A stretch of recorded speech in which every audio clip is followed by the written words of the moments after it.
Don't forget. All right. Awesome. Well, it is 9 o'clock, so we'll get this kicked off again, just to be mindful of everybody's time. Appreciate you guys spending time with us this morning. Lisa, sorry to hear you're not doing well, honey. So we'll give you good vibes to feel better soon. Um, Hang on a second. There you go. Aaron, I got you good to go. So we're going to kick off the day with Aaron Neubauer with Success Lending. Aaron, give us a little update. What's happening? Anything new and exciting? Oh, yeah, new and exciting loan limits. Love that. Yeah, so obviously you can see the screen that I've got going there. So they bumped up about 50 grand, guys. It's a big deal. Um, especially when it comes to second homes and things that I've been running into a lot lately, that extra 50 grand going from 766 to 806 is a big deal. It is official as of the first of the year, so stay in front of anybody that you have got pre-approvals with. Um, it's going to affect things. And in addition to affecting the loan limits, interest rates have been coming down relatively quickly over the last couple, 2, 3 weeks, which is great. We've seen about I think I heard a 28% uptick over the last 2 weeks in applications and contracts. I know I got three over the weekend, and every single person on my team got a couple contracts recently. So just because it's the holiday season doesn't mean people still aren't out there grinding. If they see the right opportunity, they're definitely willing to put their best foot forward and take advantage of it. So interest rates right now, 30-year fixed guys, we're going to be at 6.875%. VA, FHA is going to be in the low, right around that 6.25 range. Remember that if you are an EXP agent, your clients do get discounts of $1,500 for VA and $650 for appraisals, just if they're not a VA client. So take that into consideration. The one thing that I'm going to say, guys, is that we're starting to run into one thing. AI is coming, or if it's not already here yet. Um, we have had certain files as of late that not like as a whole company. Um, every document that gets scanned into a system gets recorded. So AI, let's use Wells Fargo, for example. AI knows exactly what every single document in Wells Fargo looks like. Bank statements, pay stubs, form, everything to do with Wells Fargo, they know what it looks like. So if we get a document from you that looks a little off in some way, it doesn't matter. We still think it looks good because it's got the Wells Fargo emblem on it. Everything is good to go. We send it up to the investor. They run it through their automated system, and there has been one incident in the past 30 days where the document was altered in some way. Hmm. So what I'm saying is just make sure that you're in communication with your clients about what we all want to get the file done, but we have to make sure we're still following protocol because things that maybe you thought you could manipulate or control, you can't anymore. And it's really black and white when it comes to AI and running these files through the system.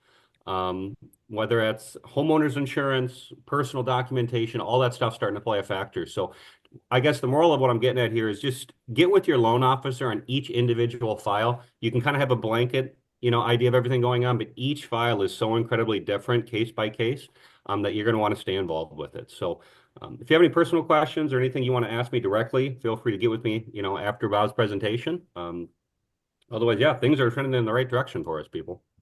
Awesome. Awesome.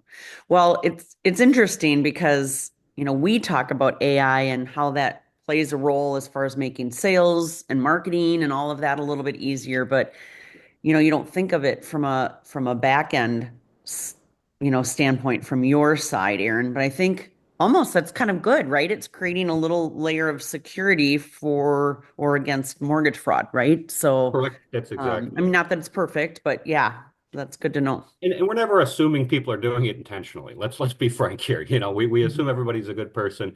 At the end of the day, I always say I use the same line to every single one of my clients, and I always get a chuckle out of it, and there's a reason for it. But I always tell them, hey, think of me as your attorney. Let me know the situation and what happened and every single detail of how it happened. So when we go to court, I can present things in a way where we can get a favorable outcome. If you leave things out or you try and manipulate things or try and keep things from me, and it comes out in court, and I can't rebuttal it, we're going to be up a creek without a paddle. And I'm not going to be able to get the outcome we want. So give me everything, and then I'll choose what we send up to the corporate office for review. Gotcha. Gotcha. Gotcha. Awesome. Well, thank you for the update. Good to hear that rates are kind of creeping down a little bit. That kind of feels good right around Christmas. So, Merry Absolutely. Christmas, everyone. Um, Next, I'm very excited. We've got Bob Snyder with the Snyder team here. They are a big team up in the Minneapolis area. Bob's been in the business a long time. How many years, Bob?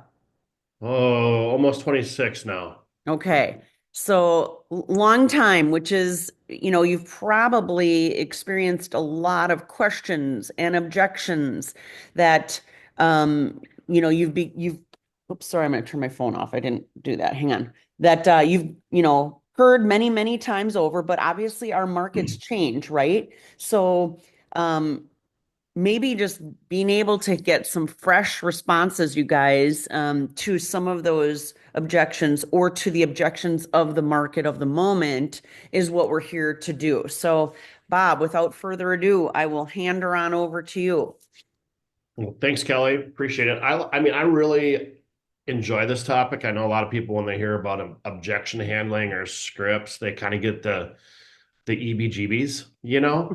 But the reality is the scripts that I'm going to talk about today aren't necessarily scripts that you're going to use while you're cold calling, etc. Our real estate shop, we don't do a lot of outbound calling.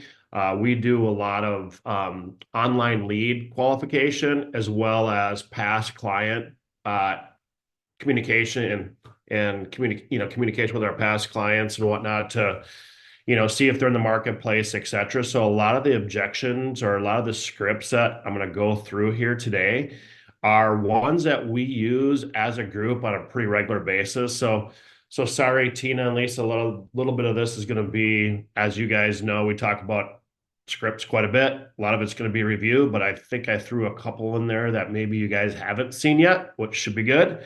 So without further ado, I'll kind of jump on into it here. So just a little bit of whoop, go back here. Shoot. See, I already hit the button twice.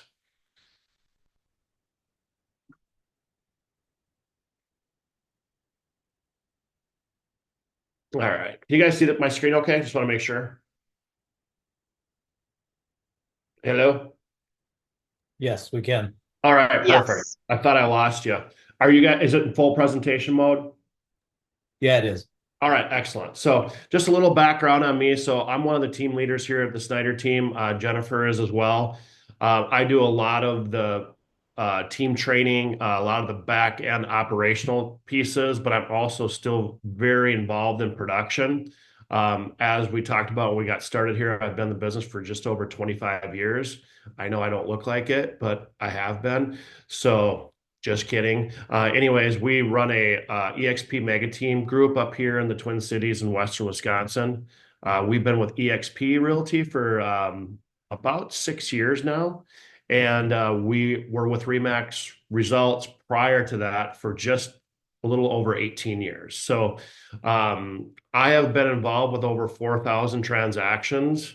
And I'm proud to say I'm a 5-time EXP icon. And also, for those of you who know the Remax kind of award levels, we were 3-time Diamond Award winners as well at Remax. So we've been around the block. We're old and grizzly real estate agents, but we still have to keep up with obviously the current trends and make sure that we are talking to our prospective clients in a very consultative, value-driven way. So some of the best practices for objection handling, I don't know if you guys have ever been on the phone with somebody who's trying to tell you something, but and every so often you'll run into that person who is just like challenging you in a negative way, like they're almost arguing with you. Never ever argue with a person that you're on the phone with or having a one-on-one conversation where you're utilizing some of these scripts. It's really a way for you to determine if they're ready now or when they might be ready, and you do it very discreetly. So you guys have all heard the adage, we have 2 ears and one mouth. We want to use our ears. We want to hear what they're saying. It's okay if there's a little silence between the conversation, but you don't need to always be talking. Just listen to what that prospective client, friend, whoever it is that you're having a conversation with. Um, Never jump to conclusions. Keep yourself away from making any assumptions.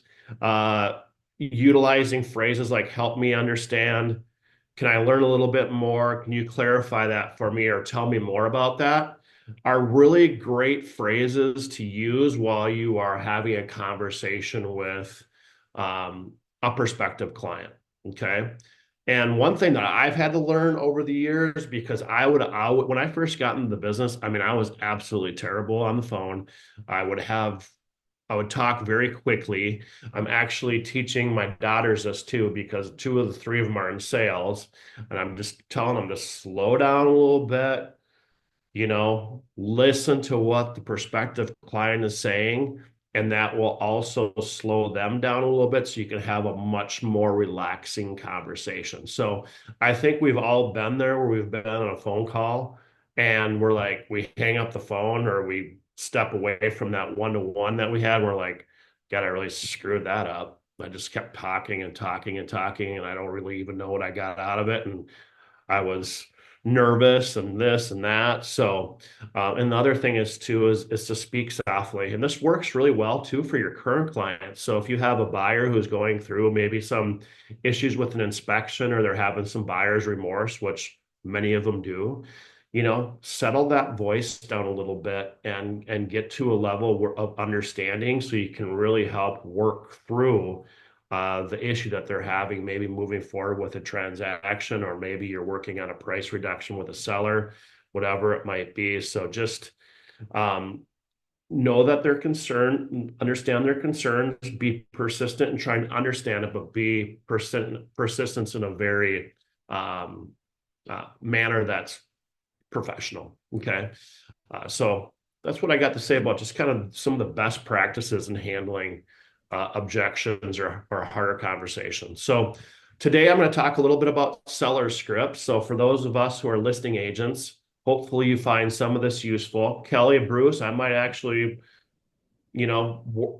call on you guys a little bit just to kind of maybe see how you might handle it or what have you. So I want to make this a little bit interactive so you guys aren't Absolutely. totally getting sick of my voice. And then some of the buyer scripts we're running into, specifically right now. That's why it's really important to know the current market so you can really understand what those buyers are thinking about and what's kind of driving their decision-making process.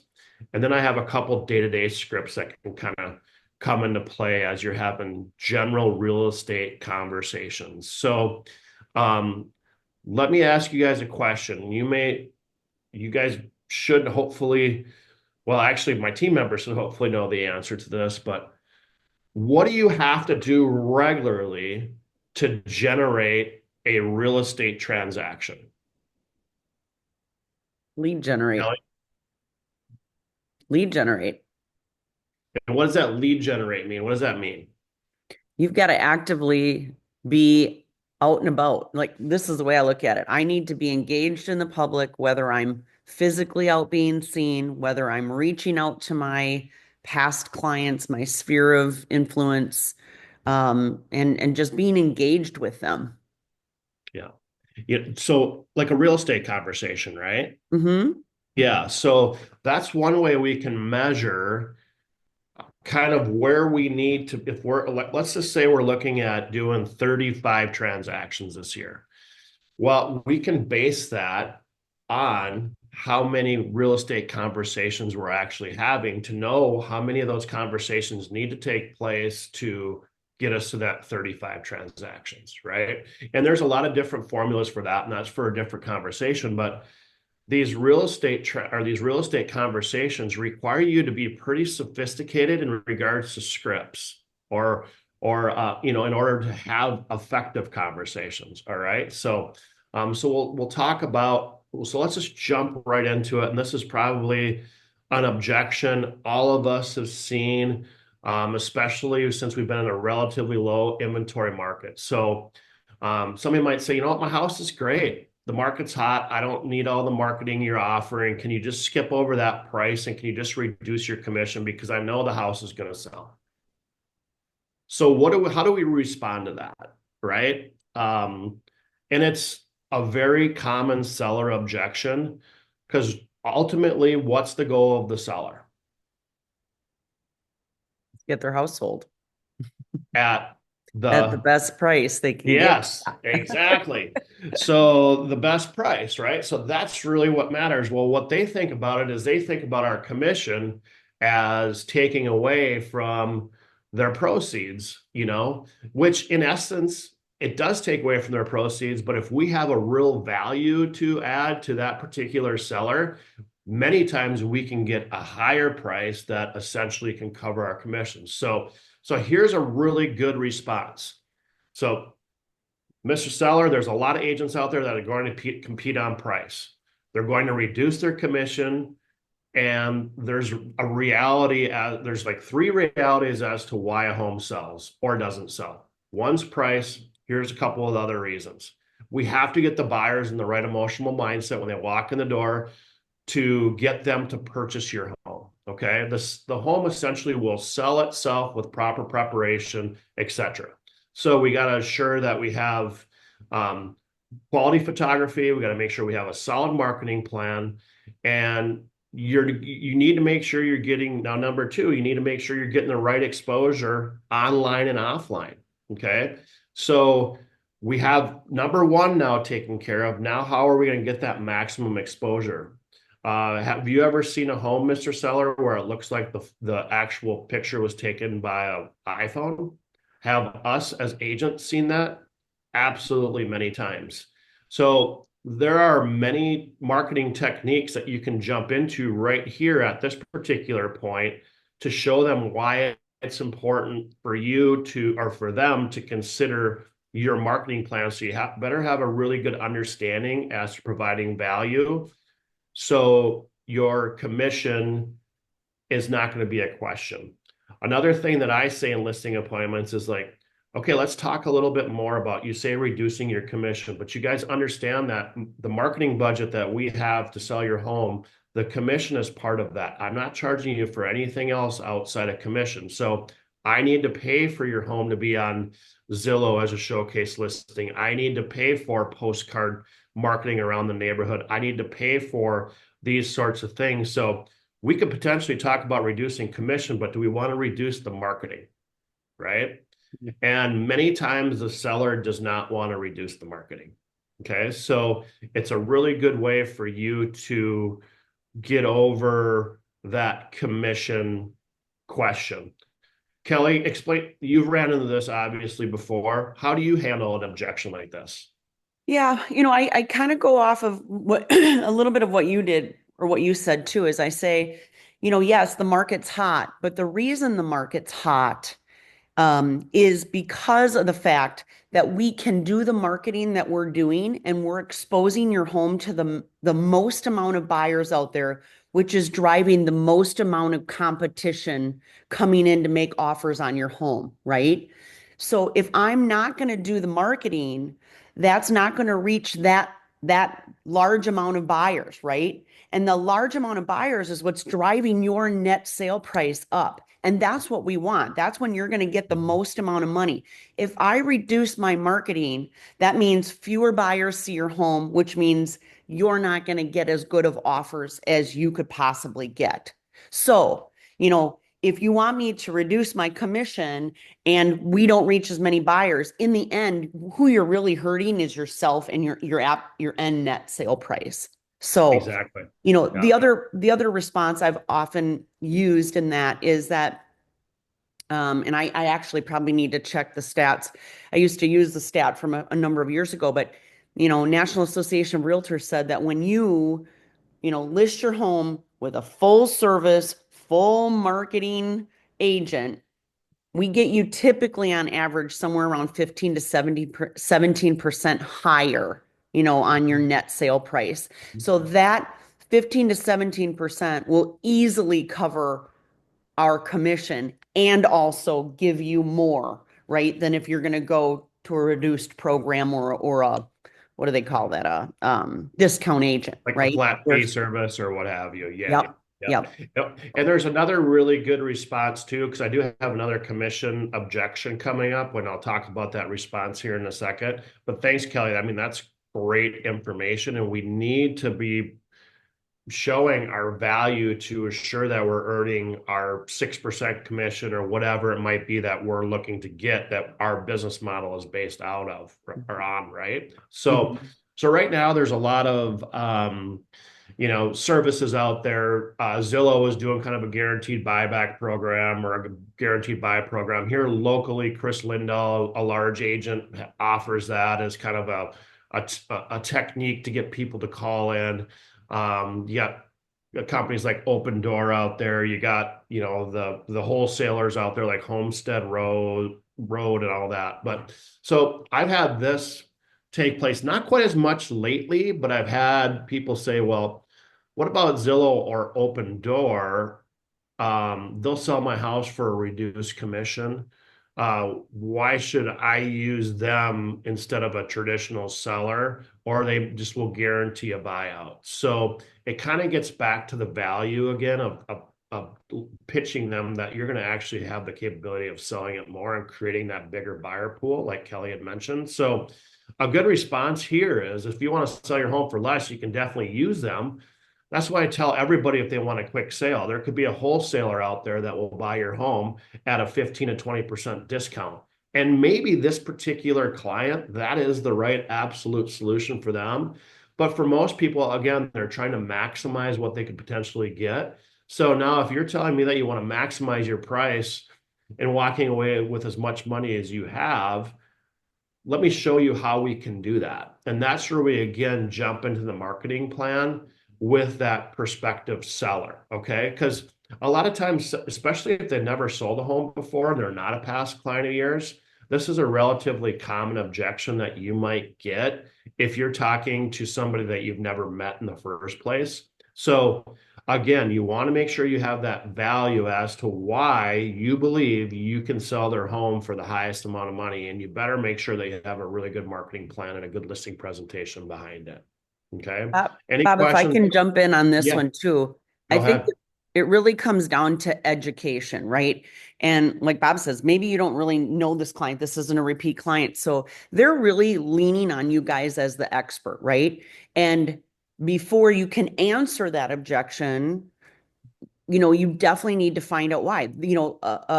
A Zillow or Open Door or an iBuyer, through EXP or whatever, but offers that may be a really viable answer for a particular situation, but you need to educate them on how those programs work and that they won't be maximizing their price. So if you go back to slide one of Bob's presentation, we're kind of like the doctor in the doctor's office. They ask a ton of questions when you go in. They are going to be digging deep as to what is your situation before they provide you with a solution, right? So really finding out what why would you ask that question? What would be, what's intriguing to you about a company that would buy your home out, at a reduced price and quickly? And if your goal is to maximize your price, well, then let's look at everything we can do to market and get you that first before we look at the benefit of that company or that type of company. So Mhm. really do your digging. Absolutely. Yep. Again, it's about us having the knowledge, right? That's what we want to have is we want to have the knowledge to be able to effectively respond to some of these objections. This happens to me over the phone a lot. For somebody who might be calling, just generally inquiring and just doing maybe some light shopping for a listing agent. Or if you're like signed up for like a realtor.com or Zillow or whatever it might be, and you're getting some seller leads. A lot of people just want to get a price over the phone. Like, hey, what's your price over the phone and what's your commission? Right.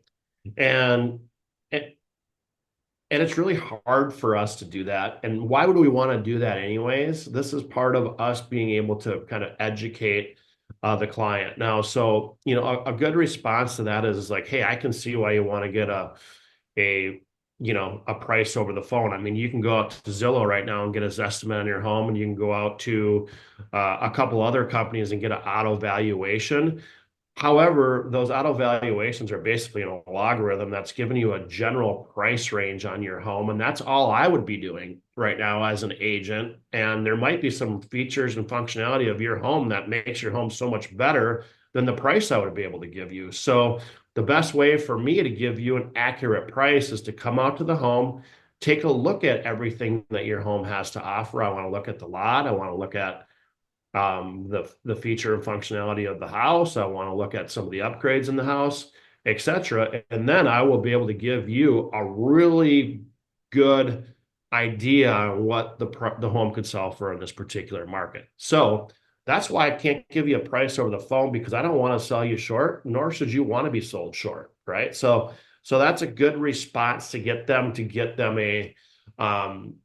in person. And one of the first things that you might want to ask them right there is, hey, I'm just curious, why do you want to get a price over the phone? They might just be shocked. They might just, maybe they're in the process of getting a divorce. They want a general idea of what the home's worth. There could be some things there. So if you ask that question, hey, I'm just curious, why do you want to get a price over the phone? So that's when that comes across, and it's a matter of time before this question will come across your phone or via email. Can you just send me a price via email? Well, you're not really doing that seller any justice there. Any questions on this particular objection, or any comments or anything else on this one? No, this is Good. like nuts on. Love it. Okay, perfect. Mhm. All right, now this one here. So this one here, I can't tell you how many times, especially when our market's been good for so long and we start getting a lot of agents coming in and they're selling to friends and family, right? So a person like me who's been in the business for 25 years, I have seen this. I have answered this question in so many different occasions. And a lot of times I get this question after I've sold them a house and now I need to list their house. And I'm like, okay, when can we get over to your house to get things? Well, I got a cousin who's in the business, and we feel like we should give him the deal, right? Well, so a good response is, in that particular case, is like, I'm not surprised. Most people know a real estate agent, but they're not all created equal, right? So, is it really important for you to involve your friend or your family member in this transaction? If it is, maybe what we could do that would create a win-win scenario for everybody is that I could enroll them to be part of the process, pay them a referral fee, but you will be handled by me and by my group of people, and we have been proven to provide to get the highest price possible in our marketplace. So does that sound like something that could work for you? Okay. So I can't tell you, it's probably been, oh God, it's been tens upon tens, maybe even 100 transactions I've done this on over the years, is where I will actually pay their friend or their family member a referral fee and have them slightly involved in the process. But when you do this, you have to make sure that you're setting the ground rules and you're utilizing your marketing and your success program that you've used. Now, ideally, I try not to. I try to respond back to them and just say, hey, not quite sure that's the best idea. And if you really want to work with a friend, because sometimes things can get a little bit turbulent and topsy-turvy in a real estate transaction, sometimes it's better to keep business away from your friends and put it on somebody like me who's been involved in that. Okay. So what do you guys think about that response on this? Any other additional pieces you'd like to add? Because again, if you haven't been posed with this question, it's just a matter of time before you will. Yeah, I'm glad you followed it up at the end about not always great to work with a friend, because your response on the screen is good, assuming this is a brand new agent, right? Like, my son just got his license, I'm going to let him list our house. Okay, well, yeah, he's kind of new, and your script here saying, if you were going to go to the doctor and have surgery, do you want the guy who's never done it before or the guy that's done it 1,000 times, right? That's great. if the using the friend or family is, maybe they're an experienced agent, but they want to use their friend or family, then I really liked the response of, you know, I understand that. However, here's my experience.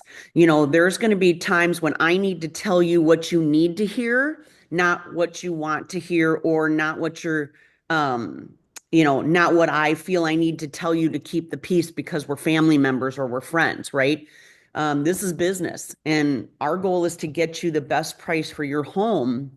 And sometimes that's having tough conversations, right? And is your friend or is your son going to be able to have that tough conversation with you?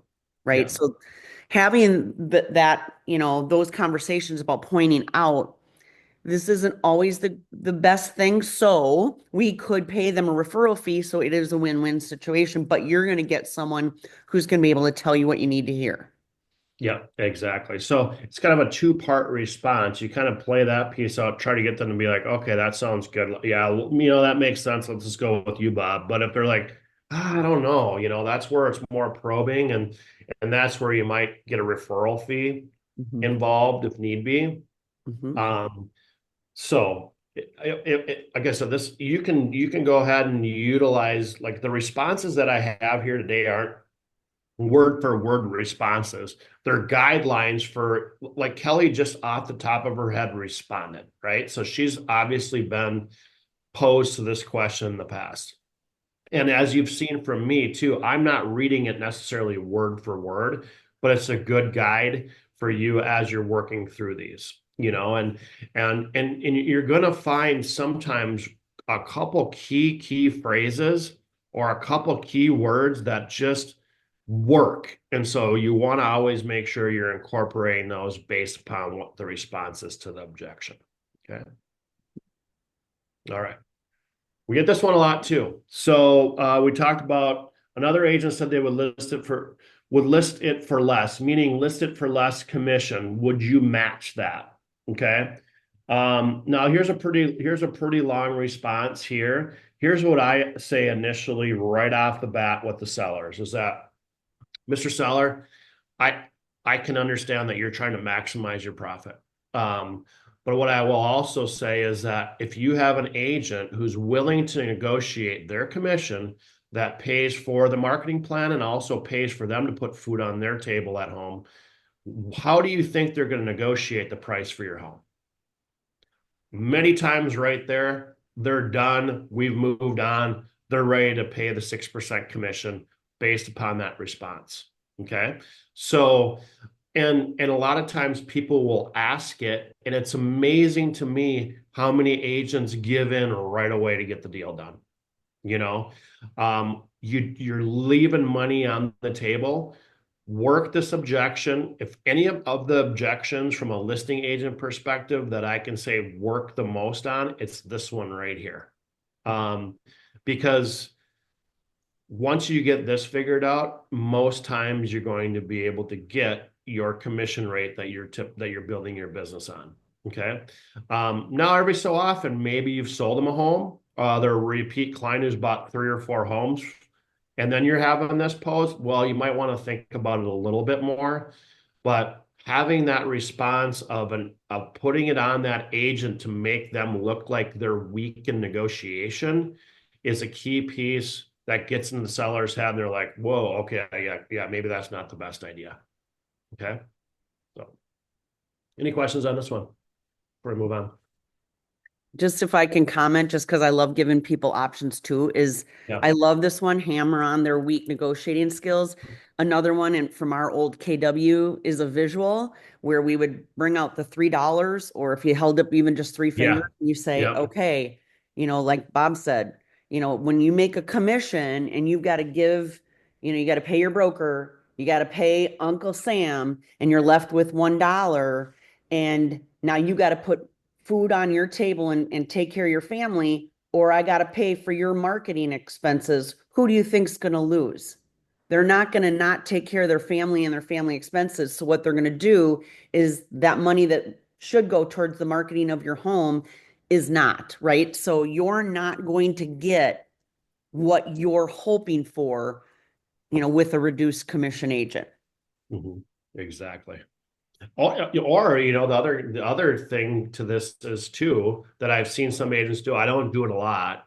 I have done it, especially at higher price points, is that, okay, I'm willing to potentially lower my commission. But with that being said, we're going to be taking certain things out of the marketing plan. Mhm. So are you willing to remove this, and this? And I don't like to have those conversations, but if I feel like this is such a point for them that may or may not get the listing, and I still feel I can make a nice commission on the deal and get the deal done, and at the end of the day, really help the seller out, I might negotiate some services out of that commission, which they may be totally fine with if they're open to it. But I want to see how they're going to respond back to me, kind of, putting that other agent on alert of not maybe being the strongest negotiator, et cetera, and taking things out of the marketing package before I would bring that back, or before I would have that conversation. Yeah. Okay. Now, I will say this is probably going to be a conversation that comes up less and less now with the change in how we do, at least what I find Yes. is because Yes. now when I meet with a seller, I'm really telling them, hey, when you list your home, you're committing to the list side commission. So whatever that is for you guys, whether it's 2.73, whatever, you guys charge to list your home. I always tell the seller, you're only committing to that. Be open to paying a buyer agent commission. And here's where, you could potentially save some commissions, right? Is based on the offer that comes in. So in the olden days, when they would commit to 6% or whatever they were committing to list the home, that's when I think we got this question a lot, right? Someone might do it for a lot less than that. Now I think they feel they're in control a little bit more about that total commission they pay based on when that offer comes in. So hopefully we get this objection less and less going forward. Yeah. Yeah. Hopefully so. Yeah. Mhm. Here's one that we see a lot. I've seen this a ton with the really busy low inventory market, especially with some of my past clients who have, they're thinking about selling, but they don't really understand kind of the flexibility and the options. They want to make a move, but they're afraid of being homeless, right? And who wouldn't be in this particular case? So a lot of times we might have a seller say this: I'm afraid I'm not going to find the home I'm looking for. I'm very specific in what it is that I'm looking to find. I don't want to be homeless. I'm not sure it's the best time for me to list just yet, which is a super valid concern. And the response should always be, you know what, that's a super valid concern, and I understand.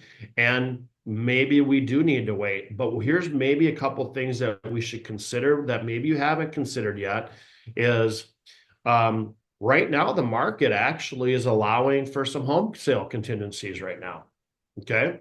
Even though this particular, if we're in a really hot market like this particular response says, if we're in a market where there's no way we're going to get a home contingency as part of it, well, maybe what we want to do is we want to talk to somebody like Aaron or a lender to look and see what sort of equity that they have in their home, where we might be able to do a bridge financing and use some of that equity. And also, hey, Mr. Seller, wouldn't it be great if you had a place already secured, and then we could list your home because we're going to use that equity line or whatever it is, and you can slowly move it in. Do you like that scenario? Well, I don't know about that because I'm not sure. Okay, well, how about if we did this? What if we just put an extended closing date and we list your home on that particular home? We can kind of work through that process. And if your home sells faster, we can move the closing date up on the new home. So you're not in a position where you need to move twice or whatever it is. Or really the key piece here, which this hits a little bit as well, why are you thinking about selling? What is it that your home does not have right now that you need? And many times it's a lifestyle thing.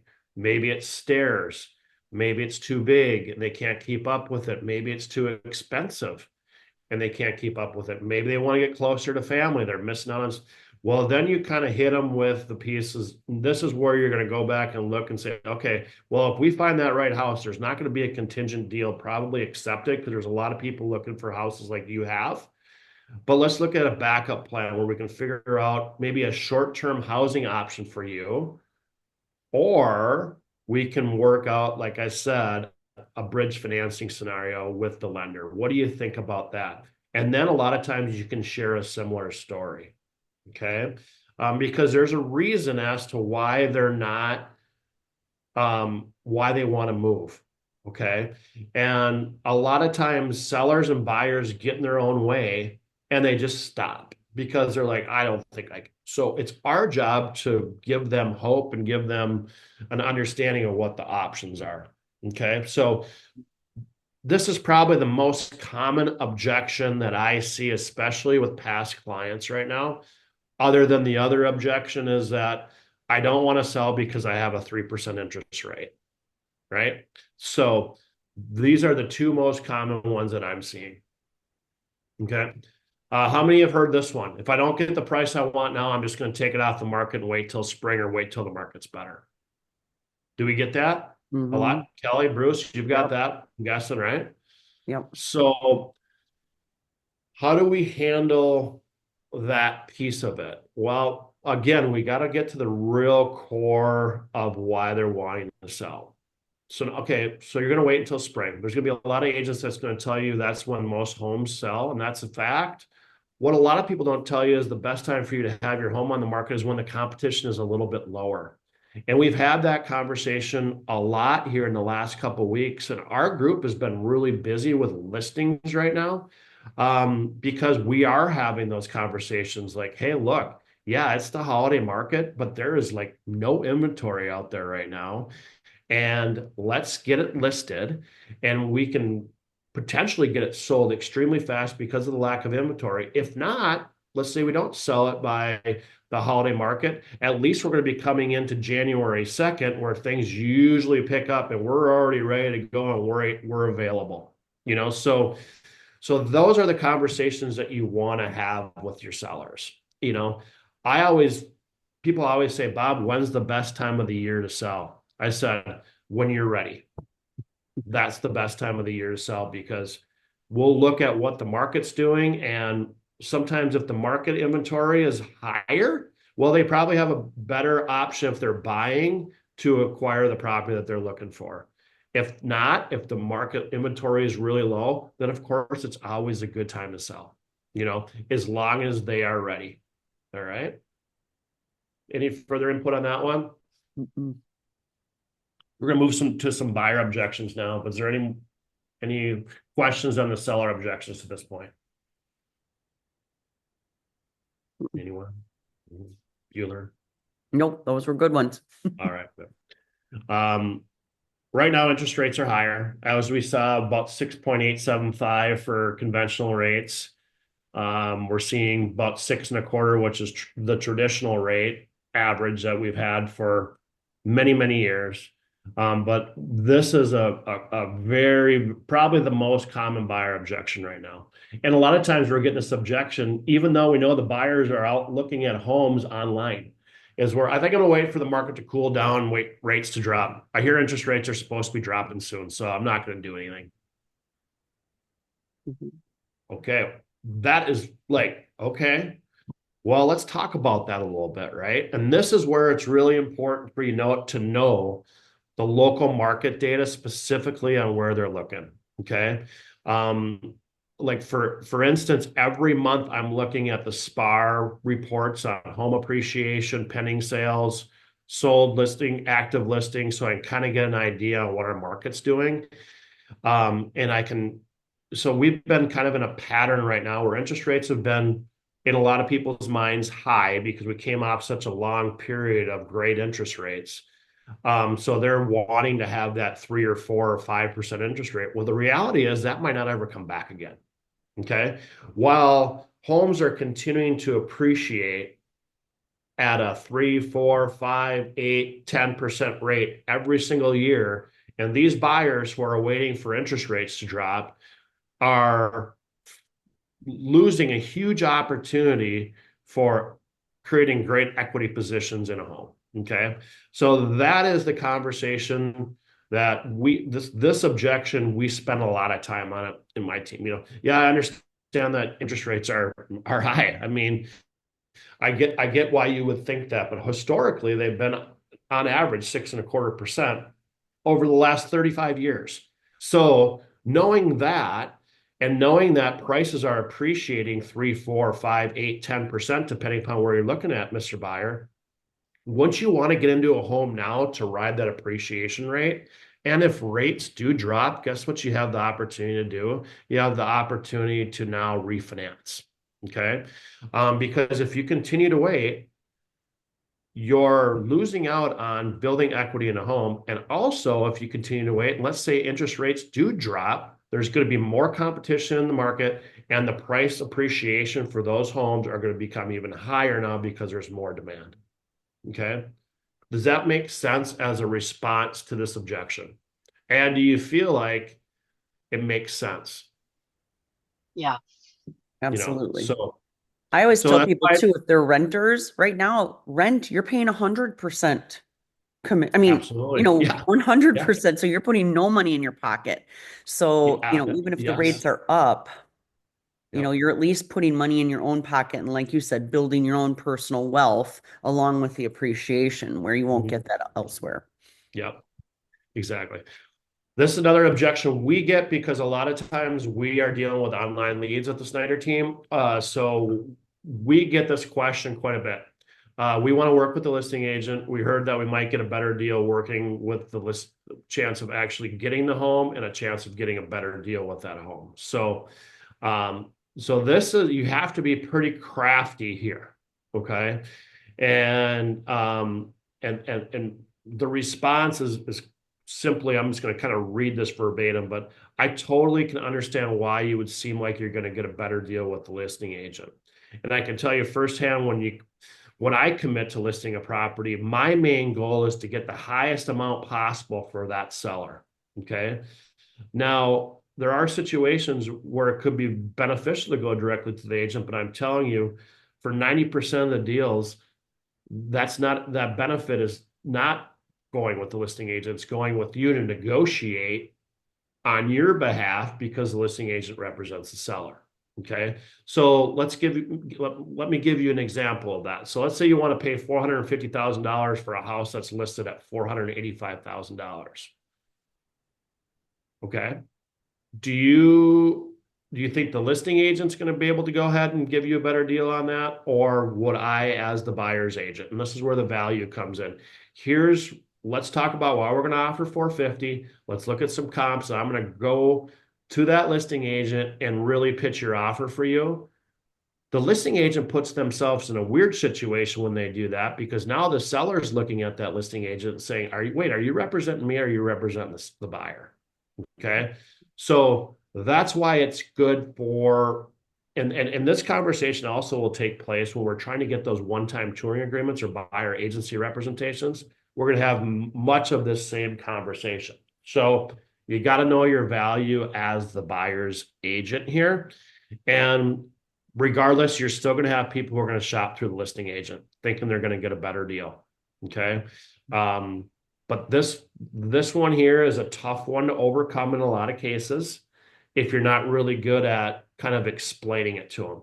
Another thing that I've heard is it's like, hey, let me ask you this, Mr. Buyer. Would you hire the same attorney to represent you and your wife if you're going through a divorce together?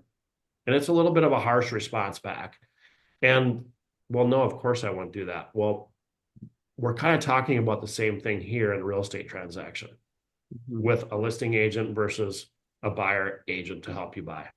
Okay. So, Kelly, Bruce, any more response on that one? I'm going to pick up the pace a little bit because I didn't think we were going to have an hour's worth of data today, but No, you did a good job. We're gonna. So, I think I might have missed one here. So let me just jump back. See where we're at. Oh, no, we're good. We're almost there. So I'm just going to zip through a couple of them right now.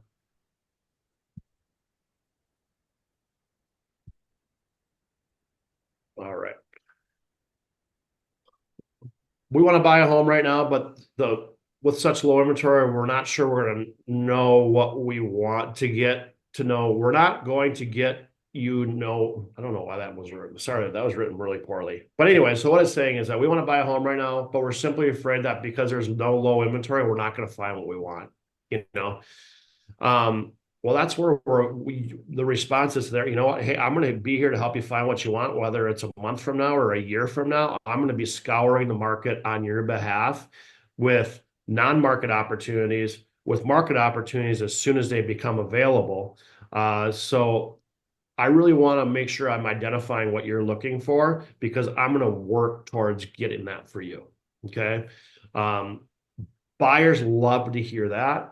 And they love to hear about the off-market opportunities as well. So I always present that to them, and I have them in my database as a up and coming buyer if I can find them the right house. So I try to make that match and try to because guess what? If you're not doing it, somebody else is going to go ahead and do it. So it's a good way for you to respond back to that. And it's amazing when you have this response and you start working. Many times these people are in a home very quickly.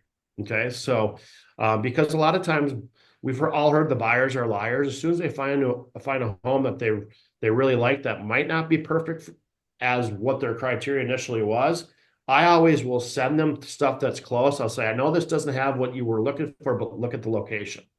So just little things like that to have them top of mind is going to help with that particular objection. Okay. Kelly, I know I've been in the new construction world. You're still in it. A lot of people from the buyer side of it is, why would I ever use an agent to buy a new construction? I'm going to be able to walk in there and I'm going to deal directly with that agent who's representing the builder. Right. And I've been an agent who represents the builder. And I can't tell you how many times I have taken both sides of the deal. Right. But I've also lost clients that same way where I should have been their buyer's agent because they were a past client of mine or what have you. And they walked into a home that they fell in love with and they bought it directly with the builder rep. Okay. So the response here, and again, you got to be crafty, and a lot of this comes with experience, is that, you know what, that's a valid concern. Let me ask you this. Have you ever looked at a builder's contract before? Because they're a lot different than a regular purchase agreement. You're going to want to have somebody who's walking you through that to make sure that you are protected from anything in that contract. And builders are here to make money as well. And their agents are here to make builders money. So there's a lot of incentives or a lot of negotiation that can take place if you're not working with that particular builder agent that I'm going to help you with as we go through this process. I might be able to work in some additional features that they can add to the home for you. I might be able to work in some closing costs that they might be able to do for you for your loan. There's a lot of different things that you may not know are on the table for negotiation, but I do. So I want you to be able to take advantage of those. Okay. So this is especially this time of the year as we're rolling into January and February, where we're starting to, in our marketplace, where we're starting to see new construction, parade of homes, that sort of thing, where our clients are going out and they're looking at things. You want to have some sort of a social media post. You want to have some sort of a communication to your database, just talking about this a little bit. If you're looking at new construction or whatever, please make sure you read this before you do. Kelly, any feedback on that? I know you're in that world. Yeah. I think it's important for people to know. And not all buyers agents are created equal when it comes to new construction. Let me tell you, 100%. I've had people who basically sign their client up and they're not even there until closing. Right. So a couple things I would just add is, especially if a house is already built, let's say it's a spec home that's for sale, those builders have that commission already built in, right? For two sides, right? They've already built that into their numbers. So if you're going in and now you're thinking you're going to get a better deal, you're not. that's just going to be more profit going into the builder's pocket, right? Because they've saved paying out one half. So you might as well have somebody there who, like Bob said, knows, who can review the contract, really point out things. And especially if you're looking at new construction, you want to work with somebody who has worked in that environment. We know the talk, we know the things to look for, we know new construction speak, right? Um, the other side of that, which what I was, oh, is we are fortunate or unfortunate enough to have a client who did that, and they went directly with the builder, had a horrible experience. They said they would never not have their own agent represent them in new construction. So if you unfortunately have those situations, you can now use them as a testimonial. And I always say, let me connect you with one of my buyers that did this, and they'll share with you what a horrific experience that was, and share with you some of the things that happened, because that's why you want someone looking out for your best interests. Yeah, exactly. I do want to leave just a couple minutes here, so I'm going to zoom through. I got just a couple little things here left, and like I said, this went a lot. I didn't think we are going to use all the time. So anyway, so a lot of times we get a call on a property that might be sold already. Okay, we get that a lot with our team. So the response to that particular online lead should be something like this. It's like, I'm sorry to let you know, but 123 Apple Street's under contract. Do you mind if I ask you a couple questions before we hang up the phone together? How are you currently looking for homes? Because that can make a difference in how successful you're going to be in this marketplace. And if I found a home similar to 123 Apple Street, are you in a position to buy? If so, should I put you on my VIP program so when a home like this comes available, I can reach back out to you? Okay. And I don't think I've had anybody tell me no unless they're working with an agent at that particular case. Okay. So this is a really solid response. Practice it over. And people love to hear the word VIP, and they love to know if they can get access to on upcoming listings or even non-market listings. Okay. So real quick on that one. And then, I thought I had another one here. I thought I did, but anyway, so here's just some good resource for script data. St. Paul Association Realtors, let's make sure you're going out there and looking at your stats so you can be really good with the numbers. People love numbers. For those of you who have never heard of Keeping Current Matters, this is a really great site that talks about the housing market on a very, very active and relevant level. So you can utilize some of that data in your communications out with your prospective clients, et cetera. Of course, the National Association of Realtor. And then we're part of the Tom Ferry Team Coaching Program, so we get a lot of our scripts from them. So that's been useful. And here's the one I want to share with you. So when you guys are at networking events out, we're going to be doing a lot of this now during the Christmas season and New Year's. You are going to get asked the question, how's the market? Don't lose the opportunity to effectively answer this question or potentially get something in return for answering the question. So a lot of times people would say, how's the market? Oh, it's great. I'm super busy right now. Oh God, we're selling houses left and right. Well, that might not really be what they're looking for. So in a casual situation or whatever, the response is like, hey, thanks for asking.